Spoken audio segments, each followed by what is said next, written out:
All right, so we are, well, not live, we are recording. So, welcome everybody. This is episode 51 of Celebrating the Brand Ambassador, and I'm really excited to have with me here today Lisa Levanthal of Somrus and KOTRYNA Gesat. Gesite. Gesite of Starward, and I can't Starward whiskey. There you go. Did I nail it this time? Almost.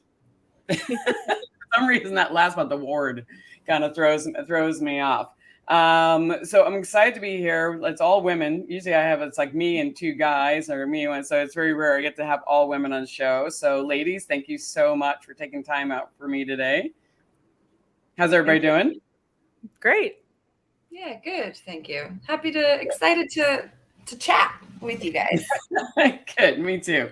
All right, so before the first question I usually ask everybody before we jump in is what the brand is that you work for. Obviously, I just named it, but you can say it and all the things that come along with that brand. And also, what are your responsibilities? Now, when I say responsibilities, don't give your basic answer, because the one thing people don't understand is how complicated a brand ambassador's job is.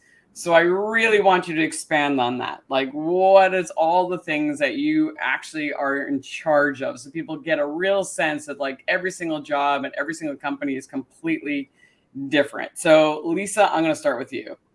Sure. My name is Lisa Levanthal, and I'm the National Brand Ambassador for Somrus Cream Liqueurs.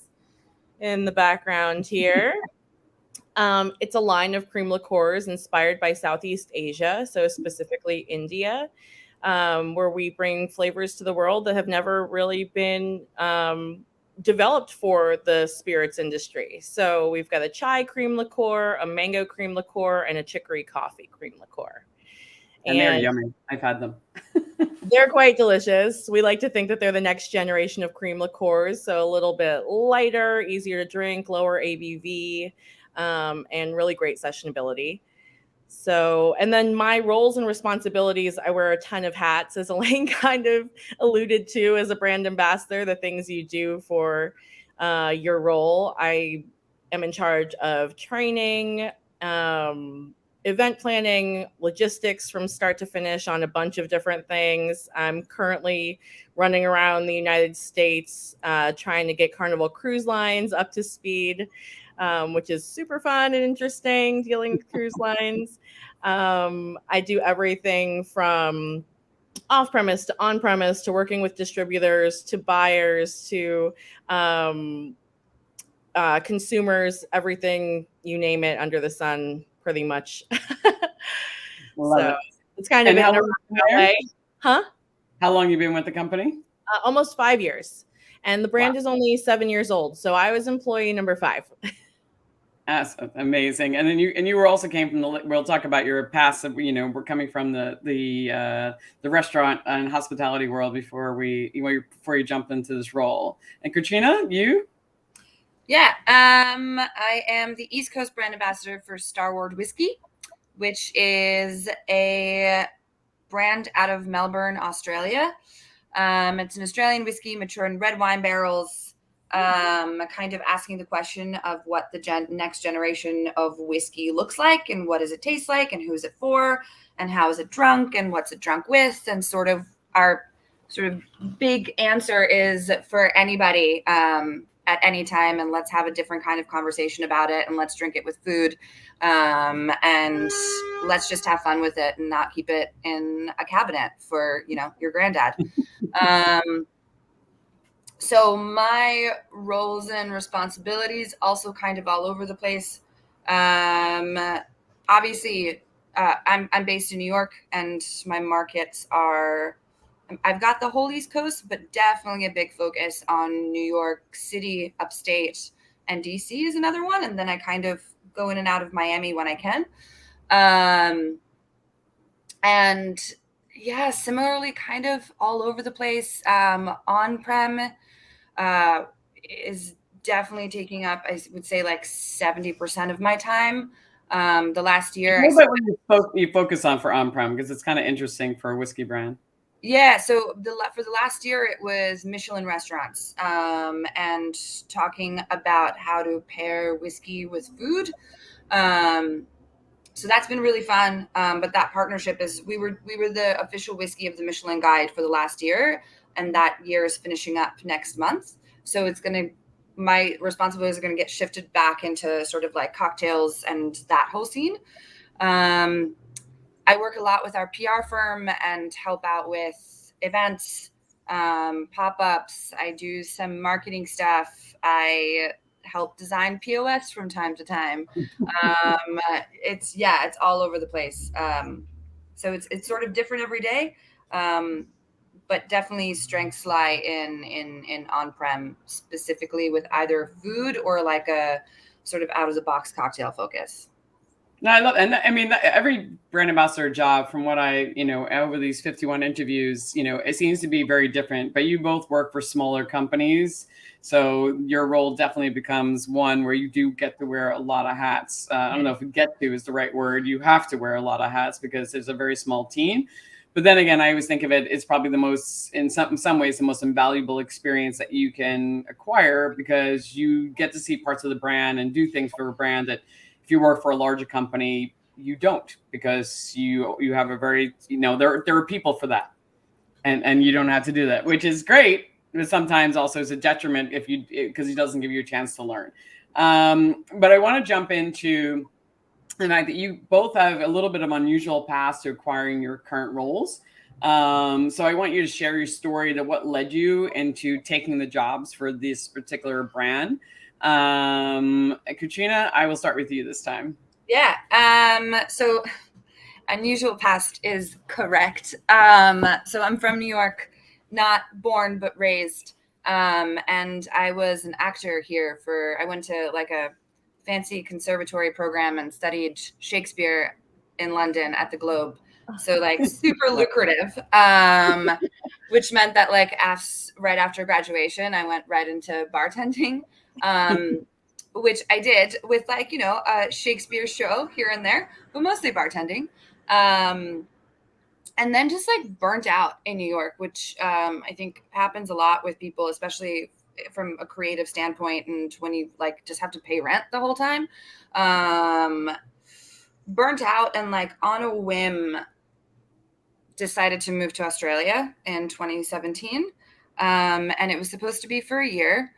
And I moved there for a year, and I acted full-time for a year, and realized that I actually don't like it as a job. I liked studying it, and I liked sort of half doing it, but when it comes to like a full-time job, not my thing. So I started a theater company during that time, and I was writing and directing, and then I needed a side gig. I needed to go back to bartending, and I saw that this distillery right outside of Melbourne city center was hiring, and they were called Starward. And I walked into the space and I was like, whoa, I love everything about it. It was like absolutely like aesthetically stunning. It smelled like banana bread.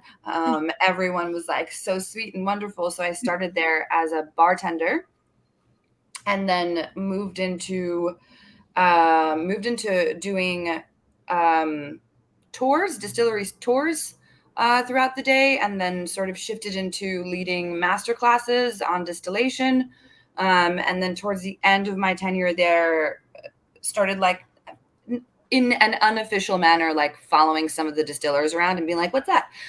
So learning a little bit from them, how that process works, and like what the tasting process is and what the blending process is. Because I eventually kind of wanted to move more into that.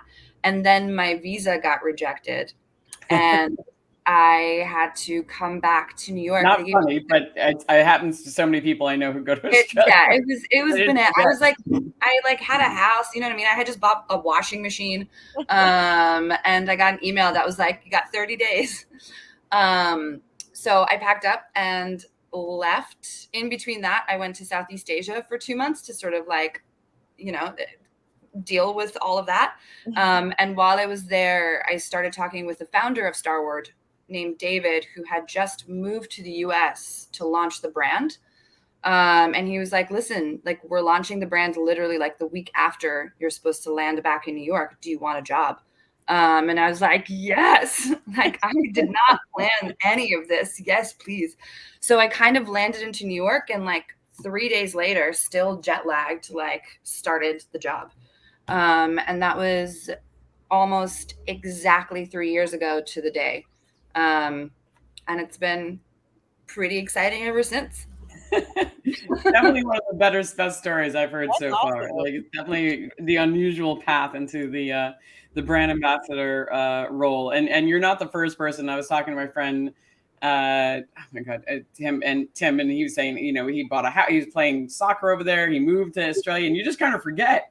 And he had a house, same thing. He had a serious girlfriend, and then the government. He went to go home to go visit, and they were like, "Yeah, you can't come back. They're like, your visa expired a year ago.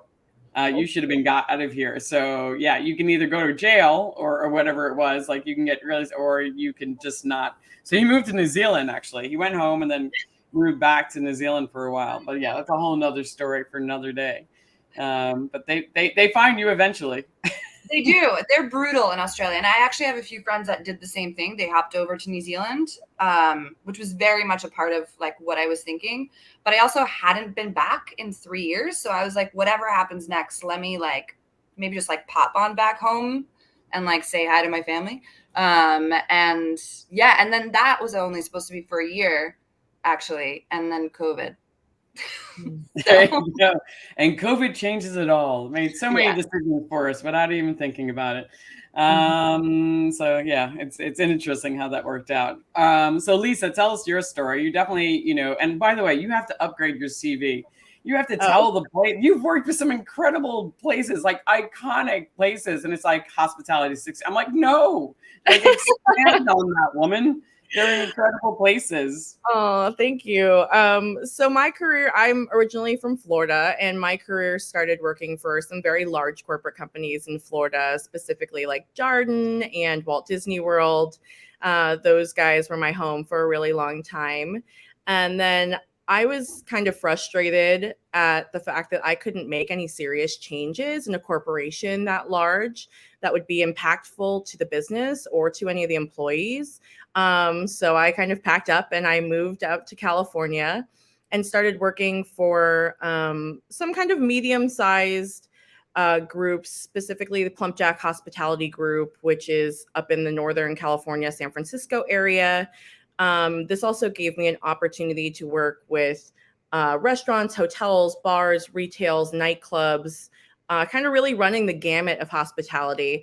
And while I had done that for Disney in a bunch of different capacities with hotels, resorts, bars, restaurants, and theme parks, it was much more interesting to me to get to experience that on a smaller level where you had access to the CEO, the CFO, and everyone that is calling the shots and making the decisions and being allowed to have kind of a seat at the table.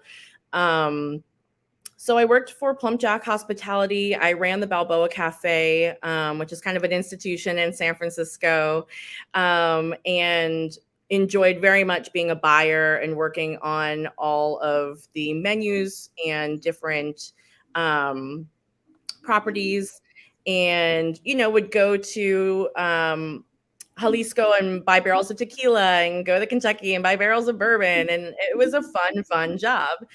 And that's the one you need to be putting on your CV. Like, you work for a very iconic place that like a lot of people recognize. Just adds to your cool factor, my friend. Thank you. Yeah. And then one day, as a buyer, as brokers come in and out of your life, as most buyers know, someone came in with a bag full of like 20 different items. And I was like, oh, I'm so excited to try all of these new things. And luckily for me, they pulled out of the bag Somrus. Back then, it was called the original Indian Cream Liqueur. Honestly, I didn't even look at the label. I was just about the liquid and what's in the bottle and how quickly can I get through this tasting and get back to my insanely busy life and job. And out of everything he pulled out of the bag, Somrus was the only thing I brought in that day. And having worked in the industry so long, it was the first time I had tasted something that was completely different. Normally it's try this vodka, it's better than that vodka, or try this tequila, it's better than that tequila. And this had nothing, you couldn't compare it to anything. And to say that you had a flavor profile in your mouth that you had never tried, being, as old as I was and as long as I'd been in the business, and I'm such a foodie, I was just enthralled by what was in that bottle. And I challenged my bartenders. You don't hear that very often over cream liqueur. And most buyers who just spent their, week going down the Jalisco buying a barrel of tequila, if a cream liqueur comes out, they're usually like, no. You're like everybody's favorite buyer. Like, she'll try it. I'll try anything. Yeah. Yeah. And so, I would challenge my bartenders and my team to figuring out ways to incorporate it into our cocktail menu because I just loved it as a product so much. And sooner or later, my broker disappeared and I never heard from them again. So unbeknownst to me, I reached out to Somrus via their website and was communicating directly with one of the owners. And she would just send me product directly, since California is one of those weird states where you can just ship product directly from like an importer or whoever holds the booze. And she was really confused as to how we were going through so much product because we were at the time one of her only on-premise accounts in the United States. And we were going through cases and cases at the time because it was just a very high volume bar. Fast forward to a couple years later, when I relocated to Chicago, I started working for the Alinea Group. And another one that should be on your CV. If you don't know this about them, they stalk everyone that comes into the building. So any name on any reservation, like you're getting Googled, you're getting Instagram, Facebook, like they're figuring out who is dining in their restaurants at all time. And so I was going through the list and the name Monica Bidlani came up. And I knew that that was the person I'd been communicating with to purchase Somrus when I was in San Francisco. And so when she came in for the reservation, I just went up to her and I was like, oh, are you Monica Bidlani from Somrus? And she was like, yes. And I was like, oh, I'm Lisa Levanthal. And she goes, from the Balboa Cafe in San Francisco? And she was terribly confused. You're probably on a wall. Yeah. And she immediately like pulls out her laptop and shows me like the PowerPoint presentation that she shows to distributors when they're trying to open new states about how the product's applicable to on-premise and all this stuff. Because really they knew that for cream liqueur off-premise was going to be the main source of their business because cream liqueur is like that dirty little secret everyone has that they drink in the privacy of their home. No one's like going out and being like, let me do a rail of cream liqueur. Like, let's get the whole bar a shot. That's not like a thing. And so I do it every day. I don't know what you're talking about, Lisa. Last night. Yeah, right. Yeah, let's make it happen.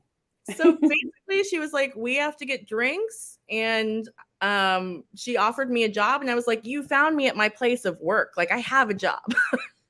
And, I was kind of made an offer I couldn't refuse. And I was employee number 5. And I have done a lot of interesting things over the course of this brand's continued development. But yeah, that's how I landed in my seat. Both of you guys, definitely the less traditional routes of becoming brand ambassadors. I mean, everybody usually goes like, I was a brand ambassador, I saw this job, being offered, and I decided to make the leap. And I talked to my other friends who were brand ambassadors, and nope, you ladies are definitely winning on this one. Both of you have great stories. Well, speaking of that, so actually I'm going to jump to that one question because when you make the leap, right, from whatever job you are doing into the role of brand ambassador. And Lisa, you said something interesting today. Like, I wish I had some conversations with other people. So what was the thing that kind of just surprised you right away when you got into the role that you wish you had spoken to other people about? Yeah, I had a ton of friends that were brand ambassadors because I was the person as a buyer. When you had buying power of like pallets at a time, you were getting invited to everything. You know what I mean? So I wish I would have probably asked if it was really all that fun and games that everyone portrays on Instagram and Facebook and this perfect life, going to all of these fun and fancy events. Like I was like, oh my gosh, I know what these events are like. I go to them, but I didn't really realize that I went to them as guests and not as someone who was working.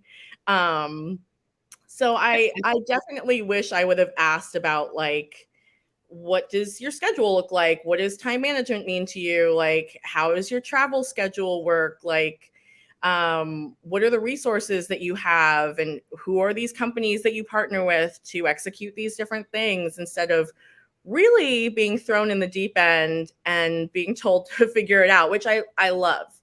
But I think I would have liked to ask more questions around like, how do you manage time and life?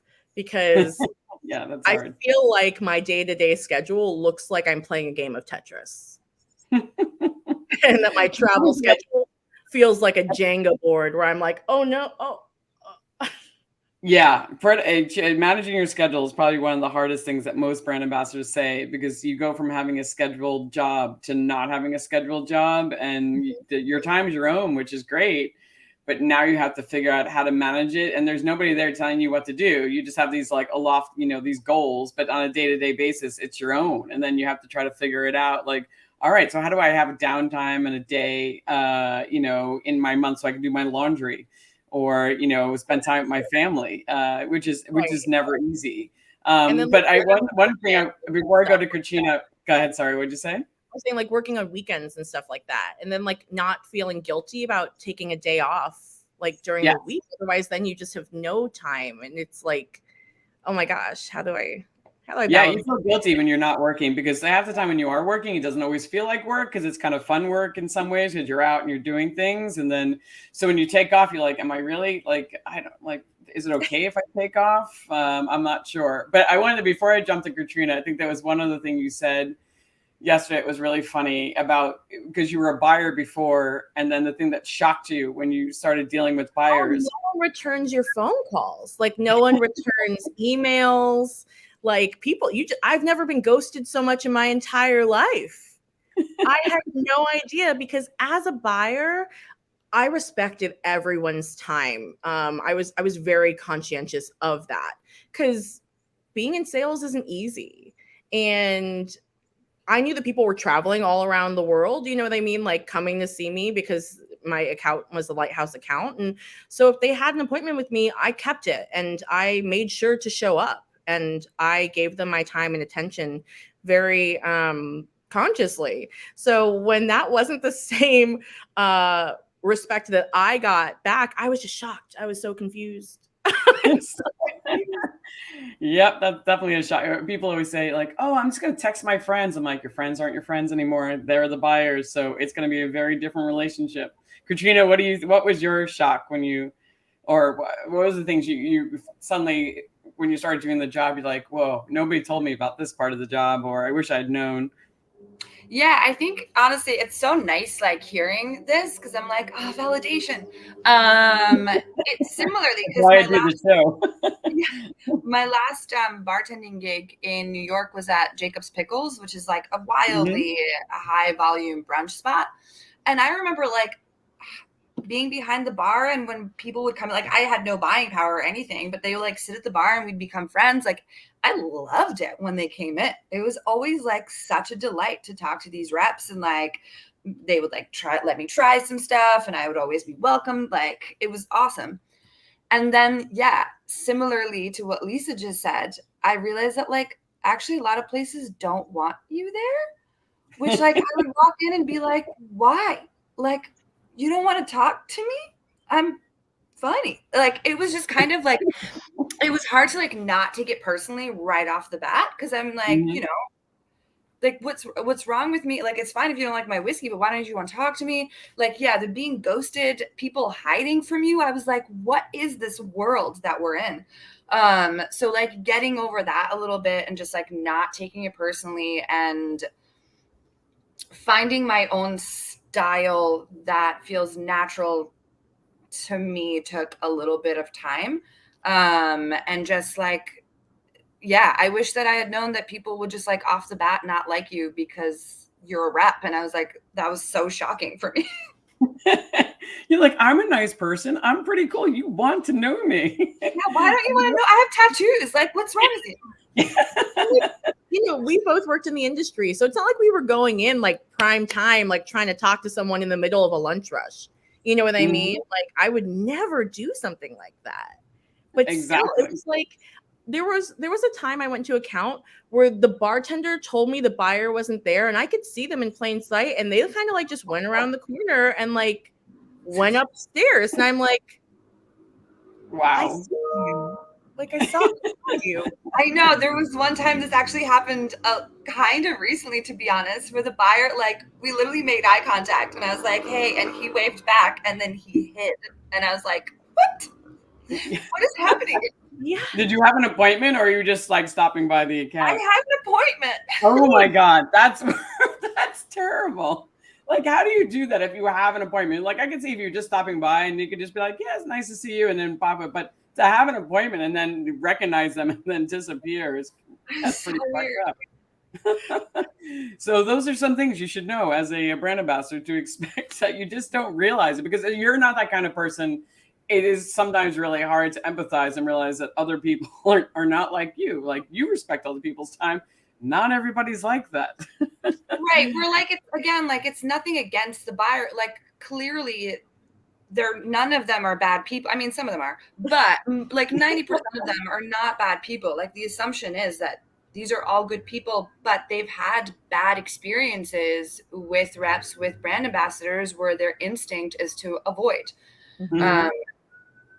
You know, like, that's the behavior that they've been taught because of what has happened previously. So, like, it's not bad, but it's kind of, you know, our job as like the next generation of brand ambassadors and reps to sort of like reteach and be like, it doesn't have to be a super negative experience for us. Like, this They could have be PTSD. Well, like, I'm okay with a no. Like, I'm not a pusher. I am not a hard sell. You like what I sell or you don't. And I am 100% cool with it. I just want you to know it exists and that it's cool and interesting enough for me to think that you should try it, and think that I've already thought this would do really well in your account and make you more money. Like, Right. Like, I've done the research. Granted, not every brand ambassador knows to do that, and they do try pushing products that don't fit into the bar, and that's what they probably have experienced. Like, you haven't done your research, you don't know my bar, you're selling me something I don't want, and you're not. Brand ambassadors, that's your role. It's different, right? And let's talk about that. So, what do we think? What do you think a brand ambassador's most important function is, right? Because it's different than a sales rep. And what do you think is different that you guys bring to the table that a sales rep doesn't as a brand ambassador? KOTRYNA, do you want to start? Yeah, I think that a brand ambassador is like the human connection to the brand, between buyer and brand. I think rep, they fulfill such a great function, which is like what gets you the numbers and makes you the money.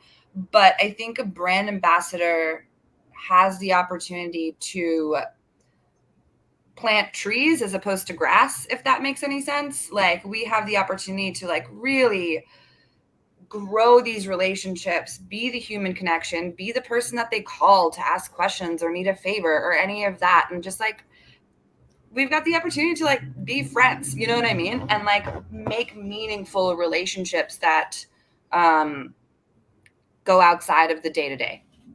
Yeah, I agree with that. I think, as I said to you, I forget which brand ambassador said it, but he said, the difference between a brand ambassador and a sales rep sometimes is the brand sales rep sees things in months, like in quarters, right? And we see things in years, because it takes years of building that relationship. And sometimes you have to explain that to the brand you're working for. I've had to explain it to many small brands. I'm like, don't expect them to get quick wins. Like, you want the win that's going to be a little bit more lasting, because that's going to build volume, right? Instead of just 2 bottle placements. Lisa, what do you think? yeah, I 100% agree with that. We are kind of the human embodiment of our brand and an extension from the people that created this product to buyers and consumers. It is all about planting seeds and reaping the benefits further down the road. I used to work for Walt Disney World, so I had that connection, but I didn't start working for Somrus and turn that product on right away. Even though I had an in and I had a foot in the door, and I knew exactly theme-wise where it fit into their story and where it fit into their bars and their different restaurants and hotels.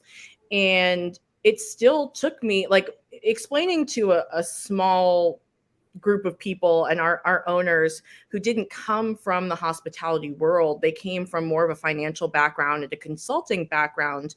Like, they couldn't understand why I couldn't just go to Disney once and turn on that account immediately. And I was like, it's its own universe. Like you, you gotta give me some time. And it still took me a year to find the correct gap to fulfill a need for Disney where they were like, I want your product.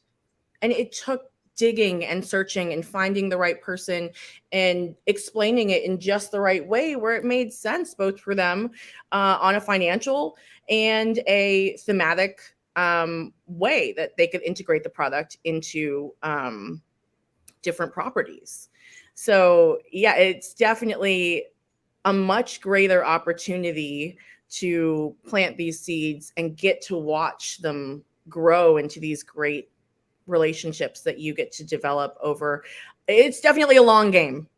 It's a long game. It's not for the faint of heart. Like there's no instant gratification. I mean, you have those instant gratification, those one hitters, but I don't want to be on the back bar. Like I want to create as much pull for you and make you as much money, no matter what kind of account, on or off premise, that I can. And I want to help in any way that I can to make this successful for you. Because otherwise it's not a mutually beneficial relationship. Like I don't just need pods. Like if it's just going to die on the back bar somewhere, like that's it doesn't make any sense. I don't want you to take my product and let it just sit on the back bar and just sit there and rot. Like it doesn't work for you. It doesn't work for me. And I get it when you have such an unusual product. Like I work for, and I'll give my like Kapali rum, right? So it is 100% sustainable rum from Belize, made only with 3 ingredients: sugar, water, and yeast. There's my plug. And it's fantastic. And, it has the sustainable angle. It has, it gives back to all the Belizean people. It has the humanity angle. It's good liquid. It has all of it, but it's still an unknown brand that I'm, competing with. So, if I'm working with an account, we got to find the right fit and how it's going to work for them and how it's going to sell so it doesn't sit on their back bar. But explaining that sometimes to an owner who's never come from this industry, I know can be a very frustrating conversation, just letting them know, like, this is going to take me, I'm not sitting on my ass.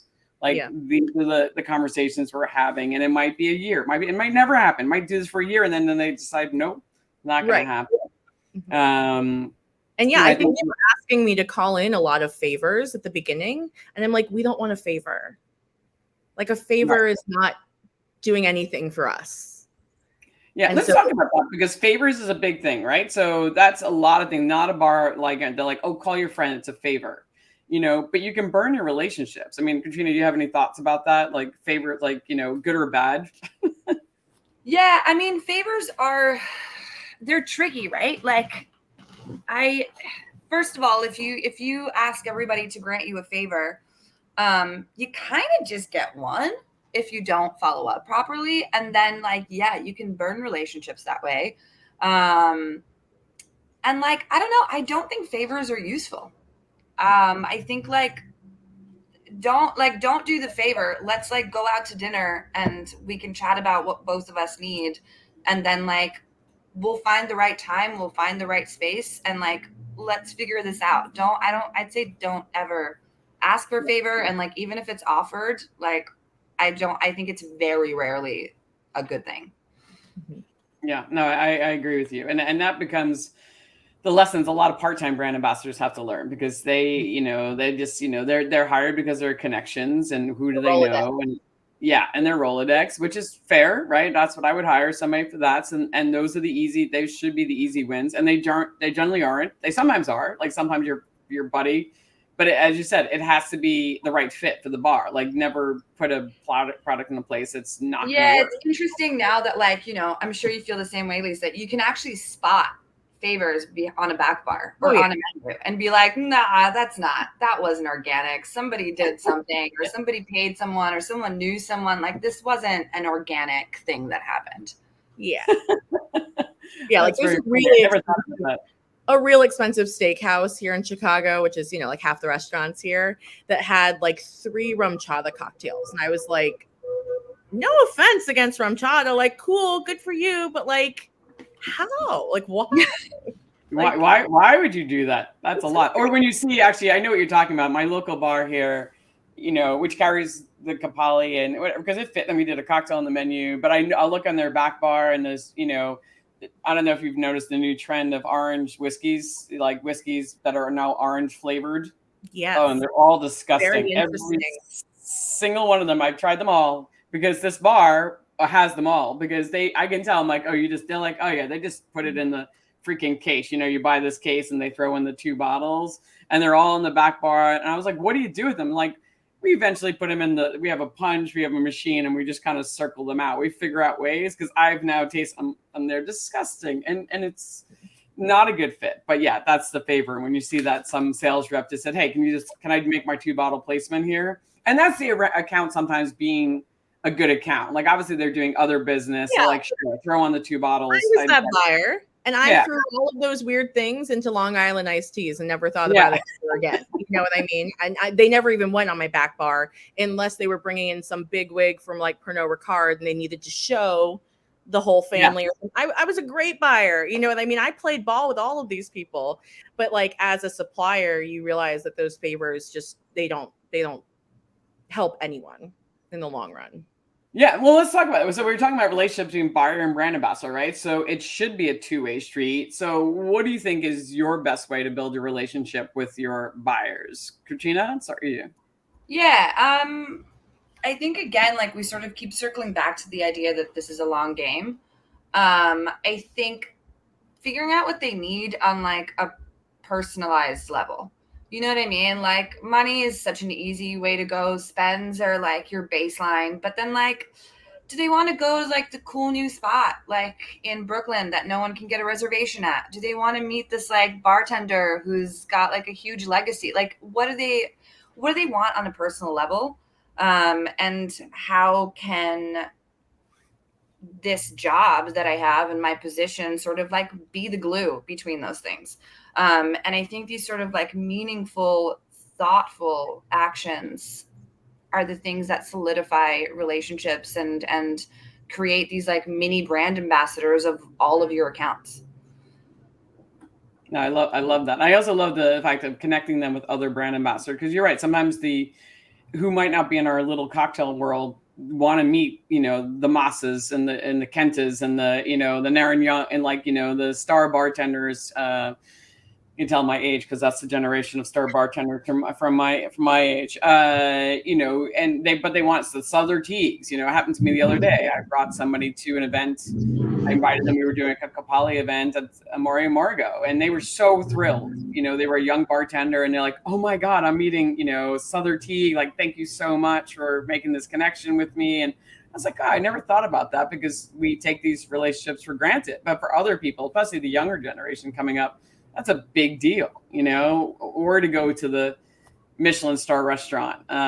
You know, obviously that's a big deal. We might do it weekly. That for them, that's like a big treat. So being able to do it vice versa. Lisa, for you, how do you build those kind of relationships? Yes. That are mutual for both of you, right? It's got to be a mutual. Of course.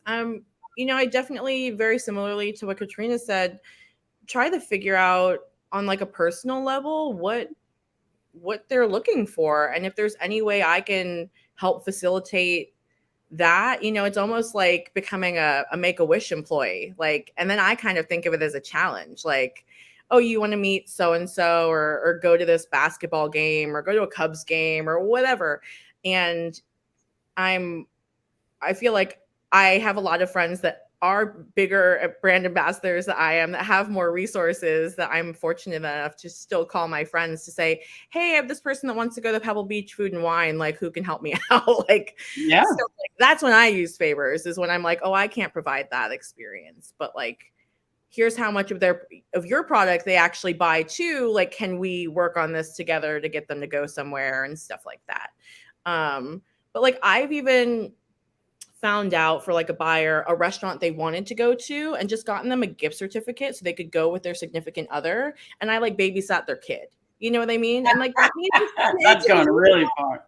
It means a lot more than like even me just taking them out to dinner. Cause like, yeah, this is some restaurant that's hard to get into that like they probably wouldn't go to on their own, but do they really want to like go there with me? Like, we're friends, right, and like it's cool and all, but like I'm sure you'd rather take your significant other than like me and have like a really like nice time alone, like as adults, than have your person stay home with the kid and just you go out and like, our industry, you don't get a lot of time with your significant other either. That is very true. And a lot of people are popping up babies. Well, okay. So then on the reverse side, what is it we're asking for them, right? So it's okay. So we're doing all these things for them, right? So what is that worth to us? Is it about we're asking, hey, you're keeping this on the menu, we're doing certain amount of cases, or is there a measurement, or it's just keeping it really organic and fluid?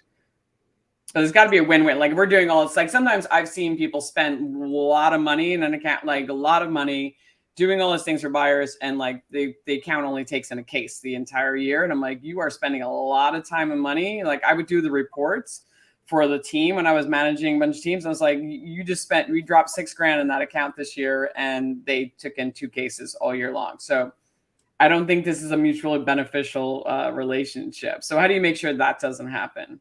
Any thoughts? I know it's not a perfect scenario, but I'll throw it out there to either one of you. Sorry to put you on the spot on this one.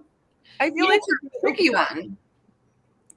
Sorry. I would say that it's just a tricky thing to manage, because sometimes it is like, that's again like a personal thing. Like, what do they respond to better? I've got a few buyers that like, I have to be like, hey, I'll do this, but like, this is what I need. And then other people that would like actually be very uncomfortable with me making that demand. And you kind of have to read the room and see what it is. But I think it's unfortunately, I don't think that I don't know, maybe Lisa, you have a good answer for it. I think it's like a case by case basis. And if you see, like, that was one of the biggest lessons that I learned early on, is like, don't bang your head against the wall. If like this isn't working, and if this relationship seems to be going nowhere, like you kind of have to drop it. It's just not going to work. And I've done that with a couple of accounts where like they do, something for me, and I do like that times 10, and that's where the relationship ends. Like that's where the sort of this back and forth ends. And I'm kind of like, you know what, maybe not the right fit for us. Yeah, no, that's a good point. Sometimes you do have to walk away. It's knowing that, like, it's just, this is not going to be a good fit. And we tried, but yeah, this is not a mutual beneficial relationship. Lisa, I don't know if you had anything to. Yeah, no, I agree with that. Like, it is definitely a case by case basis. Everything is different. And I mean, for us, since we're such a new brand and such a small brand, there are those lighthouse accounts that we want to be seen in. So maybe the spend doesn't match up to what they brought in and how much product they've purchased, but it's something that we will continue to grow down the road and build on in the future. So I have to make a case for those as a long-term investment is all. So yeah, that makes a lot of sense. I think it's more about knowing when to walk away and when to keep going and when to invest. I've seen literally buyers say it. Like I've seen a brand ambassador walk away, and I see the buyer just like shake their bartender, who's like also the head, buys the liquid. He goes, and no matter how many times he comes in here and spends money, I'm not buying his product. And I'm like, have you ever told him that?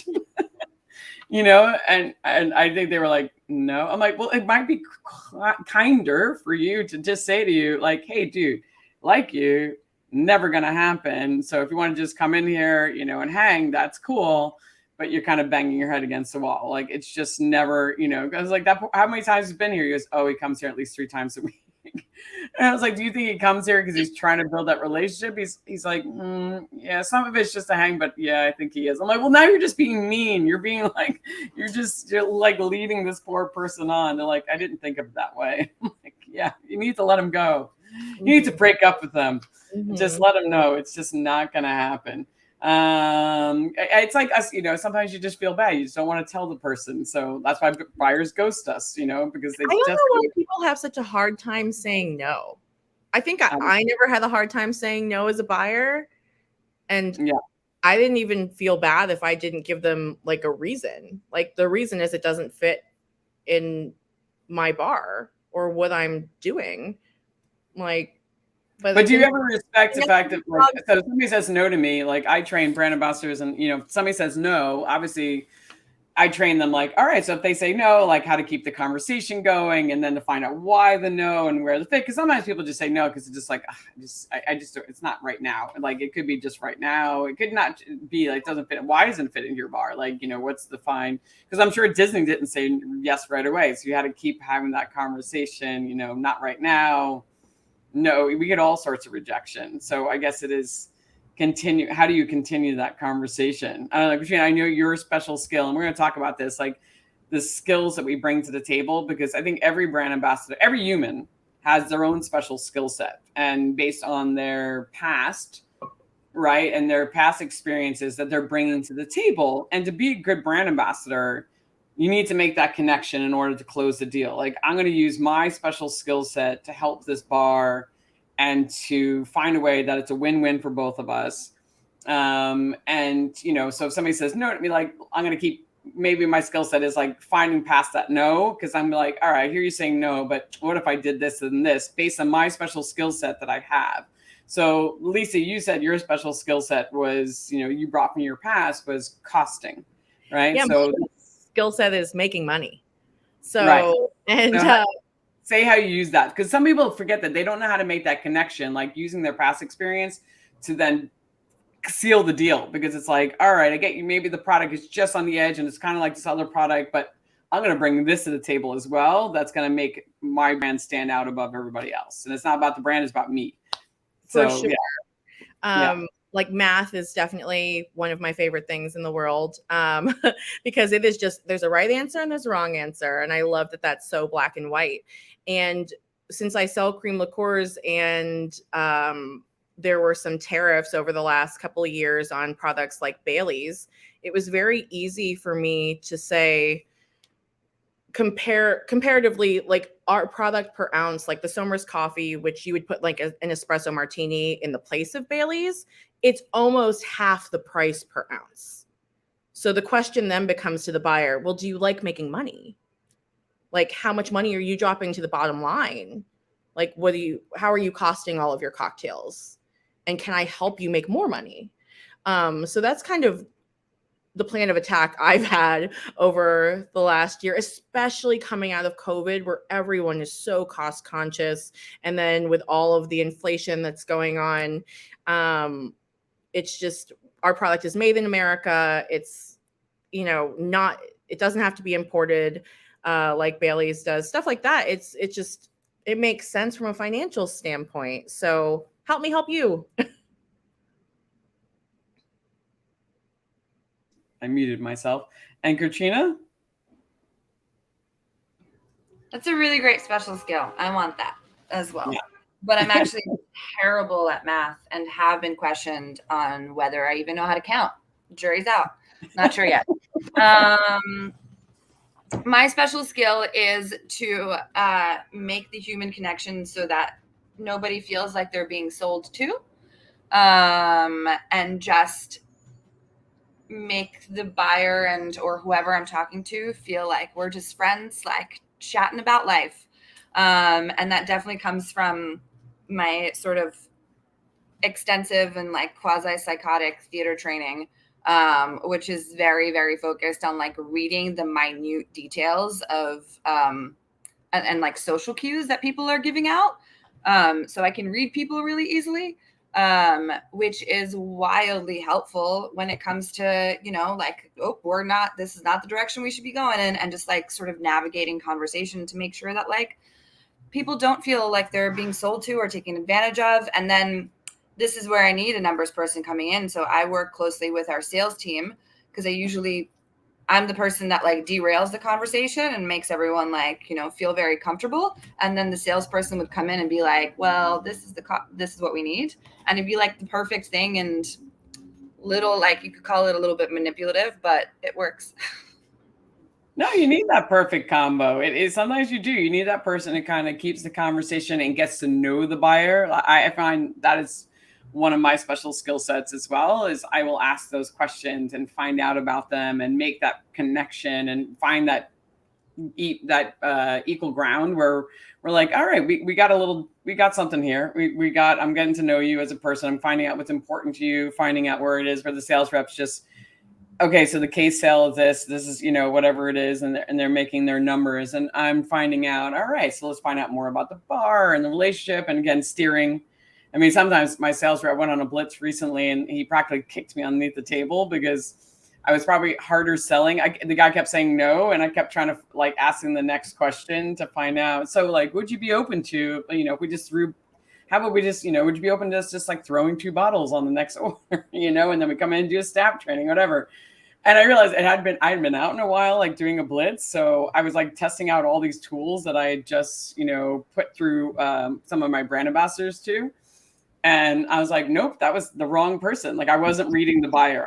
I was missing the social cue of like, this is a buyer who's, his no is no. There is no, he knows when he's going to want your product or not. And, he's just being polite and sitting here and listening, but he's already made his mind up. So I'm just pushing him, and that's the wrong way to go. So it took me, one appointment to like get back into gear. And I was like, all right, got this, able to realize where I should have that conversation. But for you, Lisa, sometimes buyers aren't numbers people. So what do you do there? Like, they don't care about that.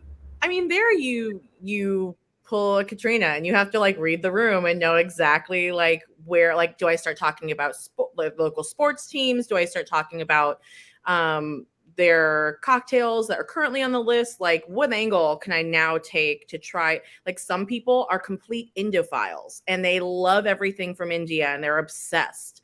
And then some people are like, I don't even know what Indian food is. So then I have to just like streamline it to the next generation of cream liqueurs and flavor profiles that are completely new in a white space to the industry. So it's a lot of trying to like poke holes and see where like the most water starts flooding out. Like poking holes into like a water balloon very carefully, and then see where you can make that connection. But I mean, operators that aren't worried about money, like these people.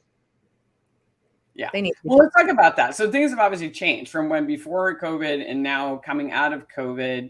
So what are the conversations that are like changed now? I mean, that for the industry, I mean, everything's in it. There's a whole new generation of staff out there. There's, as you said, people conscious. So KOTRYNA, like, what has been your challenge now that, how has the conversation changed now that, we're coming to the other side of this? Yeah, I mean, the big challenge that like I think I'm on the tail end of it now is walking into accounts that have been loyal to me for 3 years and realizing I don't know a single person anymore. Like, no one knows who I am. I don't know anybody. The buyer lives like who knows where. Like, the relationship is done, and like there was a huge reshuffle. And I think the huge reshuffle happened all over the place. So it's like kind of getting to know the industry from the very beginning. Because even if, they moved around to a different venue, that's still like a whole different set of things. Like, do we fit into that now? Like, what does that look like? It's not going to be the same. So that is number one. Number two is we've got a lot of baby bartenders and people that are green to the industry, which is sometimes really awesome because you get like these new insights and sort of different takes on things, and that's really great. Like, that's been kind of really lovely to explore. And like one of my newest accounts that I'm like super excited about, he's been a bartender for like ages, but like managing the bar is like kind of a first thing for him. And it was really amazing to have that conversation with like a fresh view. So that was like a very positive version of that. And then other than that is like, you say it's an Australian whiskey and then they call it Scotch 3 times. And you're like, no, that's not what it is. And sort of like, taking a step back where like before you can kind of start talking about whiskey, like kind of from the middle of the story, assuming that they know the background. And now you kind of have to go all the way back sometimes and be like, this is how whiskey is made. It's not really something that we needed to do. But it's really exciting, right? It's another like way to educate and sort of like shape industry and like make sure that it goes in. Like, it's kind of like starting fresh, which is exciting, but it's going to be a little bit of a challenge. It's a golden opportunity right now. If you think of it this way, I became a brand ambassador in 2005, 2006, where fresh juice was still novel. So, it was a new thing. So, I could teach bartend, and when at the Diageo bar, I mean, I would just have bars line up, like, and it was just teaching them classic cocktails and how to make an old fashioned and a Manhattan and how to make fresh juice and how to create a juice program and things of that nature. And then eventually that stopped being novel anymore because everybody had Jeffrey Morgenthaler's book, and and had the bar and all the stuff, and they could look it on YouTube. And so I was like, all right, well, that's where my game kind of ends because I don't work at a bar. So this is, I know the classic and the basics but you still need, and the fundamentals, but it's kind of exciting, I think, because now there's a new generation who need fundamentals. So as a brand ambassador, you can kind of be like God again. You can be like, I'm going to teach you about whiskey. And they're going to be like, yes, please teach me about whiskey or cream liqueurs or classics or old fashions. I mean, Julie Reiner told me this. She's like, even my staff, she's like, Lane, I have to hold basic. We're getting people that have never been in the industry before and teaching them why to shake and why to stir. So, it's like, this is where we are. So it's kind of exciting. It is frustrating because you're like, oh shit, I really got to start all the way back there. But at the same time, it's like, I have all this knowledge and you're too lazy to look it up on YouTube. So now I'm going to give it all to you. So anyway, so Lisa, I digress. Lisa, for you, it is like a hard reset and a real back to basics. And, I'm finding that on my travels, doing things at like Marriott Vacation Club, trying to get trainings conducted for an LTO, I've got beverage managers in the back flipping burgers because they don't have staff. And me trying to conduct a training with the bartenders, like during operational hours, where I may have to like jump in behind this bar that I don't even work at and like pull beers, like draft beers and make some frozen pina coladas because these people are underwater. Like they do not have the time. They do not have the resources.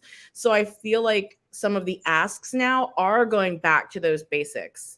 Right? Maybe a general manager doesn't have a bar manager anymore. So they need help creating an entire beverage menu, stuff like that, where those were not the opportunities pre-COVID for me at all. And since I am newer to this side of the business, it's a little less starting over for me and more opportunistic, like you have said, pretty much. So yeah. There's an opportunity. I was just telling, Kapali Rum, I was like, I would love to create, and it's something we're going to be working on, a rum 101 class, just teaching people about all the rums they have in their bar and how to sell them and how to market them. And it'll be sponsored by, it'll be a Kapali thing, but we'll teach just about rum in general and styles of rum so they can understand the rums, because rums are hard. Not a lot of people sell a lot of rum. So teaching them like what the different rums are, what the differences are, how to make classic daiquiris, how to, what's the difference between these different styles. And when I was out on my blitz, I was talking to a lot of the beverage directors. They're like, yes, we would like that because we don't know what to do with these. And my staff is kind of green. So that would be great. So some exciting things, a lot of work, but exciting, kind of opportunities. All right. So we're kind of getting on the hour mark here, but I wanted to ask you ladies before we get to the last question is, what do you find, because you both work for smaller brands, and you don't have all the perks of like the Diageos and the Bacardis of the world. So what do you find is we touched upon this a little bit, the benefits of like working for the smaller brand, and then what are sometimes the challenges that you think you have versus somebody your friends who work for some of those larger companies? Lisa, I'll start with you. I think you've actually been touching on it a little bit throughout our conversation about saying like how you go on a blitz and stuff like that. I don't even get time for ride withs. Like I don't even get time to be with reps from our distributors. So like that's a huge disadvantage. Like when I go into accounts, I'm walking in cold. Like there's no familiar face coming in with me. There's no one that's going in there already to take an order that day. They have no idea who I am. They generally have no idea I'm coming unless I have enough time as I'm bouncing around from state to state to stalk them somehow on the internet and try to get in touch with them ahead of time. I don't even get like an account list from distributors for like, these are our, top 25 cream liqueur accounts in this, you know what I mean? Like, you're talking about completely flying blind. That's a challenge. So when you go into a state, when you go into an account, you're going in, obviously you're doing some little bit of research and you're walking into an account. Do you ever ask, like, hey, so who's your sales rep? Do you know who you I ask who the rep is all the time so I can try to get their name. Sometimes I'm like, can I have their contact information? And they give it to me. They don't care. But I have to use friends and resources, like a friend that I have that works for Gallo, to say, hey, can you pull like all the rum chata accounts in the state, like the top 10 rum chata accounts in the state? You know what I mean? Like, and because I don't have those resources, like we don't pay to be part of like, 750 or that giant one that Southern Wine and Spirits uses. We don't have that data because we don't have the money to spend on that right now to help build the brand. And then, access to things like Team Enterprise or having a third party that you work with to execute all of these events and stuff like that. I don't have that. If an event is happening, I am like IKEA, Home Depot, Amazon, like we're making it happen. It's going to look like homeless chic, but it's going to work. But that's the MacGyver kind of stuff I have to do. The biggest benefit I have to working with a small brand is that I have a seat at like the table. I was employee number 5. Like when they have questions about what we should do with the packaging or how it looks or how it's designed for a bartender hold or how it's going to fit in a rail and all of these pertinent questions and information, they come directly to me. There's no other, group of people for them to go ask. They don't know. So it's a lot of weight on my shoulders at times, but I don't take it lightly as a responsibility that I have to the business and to my team. So that is the benefit. That part is a perk because you do miss it when you don't have it. I have had both, and I definitely missed it when I didn't have it because it was nice to be part of the conversation and at the table. But I did like it when I realized that, I can pay an agency to do this. Why am I doing this myself? And that took some learning from my own, because I liked going to IKEA runs and finding the stuff. And then I realized my time is valuable and I should not be spending my time doing this. So I'm going to begrudgingly give this to a person who does this very well. And then I was very grateful because my girlfriend Rebecca ended up being that person, and she made me look like a rock star because she made my event. She saw things in a vision I would never ever have seen and made things look amazing. So it was worth every penny. But when you work for a small brand, you don't have that kind of perk. You are building everything yourself and buying things from Amazon. When I worked at Disney, if I needed a topiary of the Little Mermaid, I got a topiary of the Little Mermaid. I don't have that magic at my fingertips or those budgets anymore. KOTRYNA, how about for you? What's the benefit of working for a smaller company and the detriment sometimes, or the challenge? I think benefit is like similar to having a seat at the table. It's we're still like okay with trial and error. We're still like being creative and figuring it out, and especially like the Starward team, both back home and here, is like, all right, try it. Like if it's not a thing, like it's not a thing, great. That's a learning.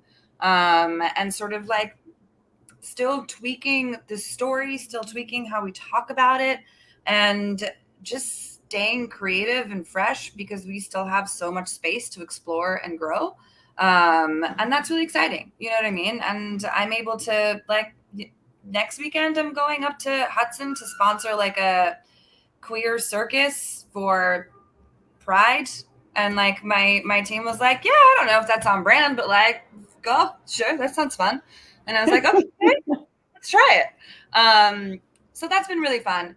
And I would say, sort of the challenges, similarly to what Lisa was saying, is just like those resources. Yeah. Do you get work with? Like, does the brand ever? Do you have those connections? Yeah. We did.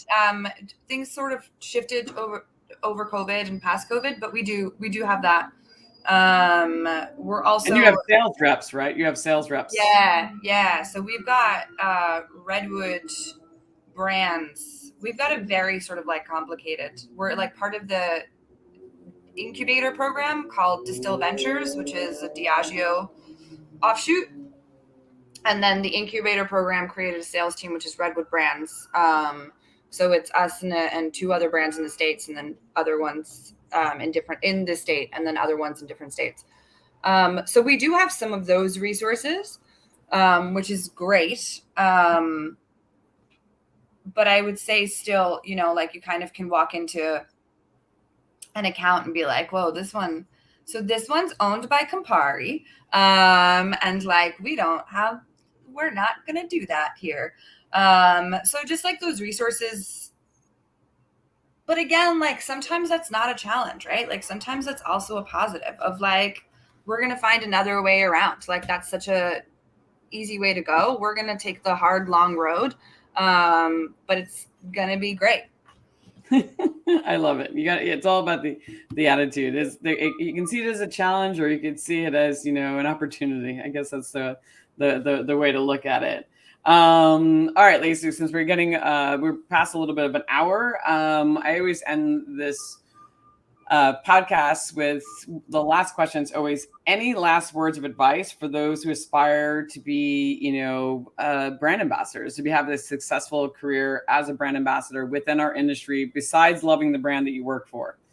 Because that's that's the easy one. So any other words of advice, you know, that you would give to somebody who is thinking of taking on this job?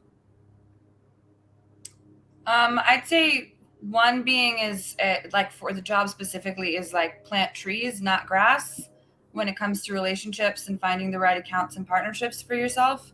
And then just like work-life balance, man. And we kind of talked about it in the beginning, but like it is so easy to not take any days off, and to always kind of be working by accident, which like I really like now I'm very, very conscious of it, of like, okay, so I started responding to emails at 9 a.m. If I do that and then visit accounts until 11 p.m., that's a day.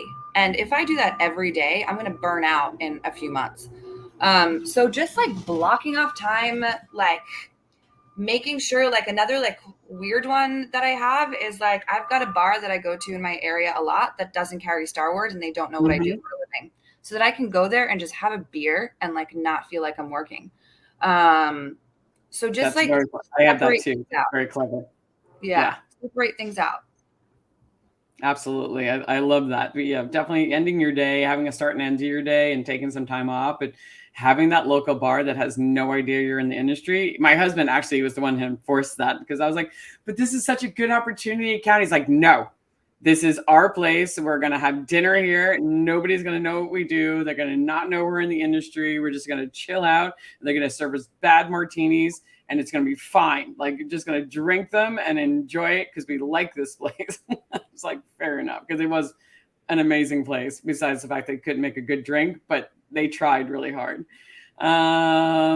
Lisa, what's your advice? I would say people who like adventure and not doing the same exact thing over and over every day, just knowing that crazy stuff is going to happen all the time, and the thing that you originally planned for is never going to go to plan. So having like plan B, C, D, and being okay if all of them get thrown out the window. And yeah, you really have to like love time management, I feel like, to be a successful, happy, and healthy brand ambassador. I totally have that bar too. It's like a 6 a.m. bar in Chicago. They don't sell a single cream liqueur. It is just like a shot and a beer place, cash only, somewhere where nobody knows my name. I don't want cheers. I don't want anyone to know what I do when I'm in there. And yeah, just working on having good enough time management so that you can have that work-life balance. Like, my husband works in the medical field, So he gets extremely frustrated if I have my phone even on the table at dinner, because he's like, no one's going to die. Yeah. He's like, in my line of work, someone could actually die. Like, and I don't even have my phone out. So like, you need to not have your phone out. So it's nice to have someone who can kind of reel you in to say that if you get to it tomorrow, it's going to be okay. Even though I have that entrepreneur mindset where I'm like, well, I'm the only one that knows like what is even happening here. But I do have to like take a step back sometimes and take a breath. And so people who have that ability as opposed to that go, like if you're going to be a BA and that's your personality, like you're just going to burn out in like a year. Yeah.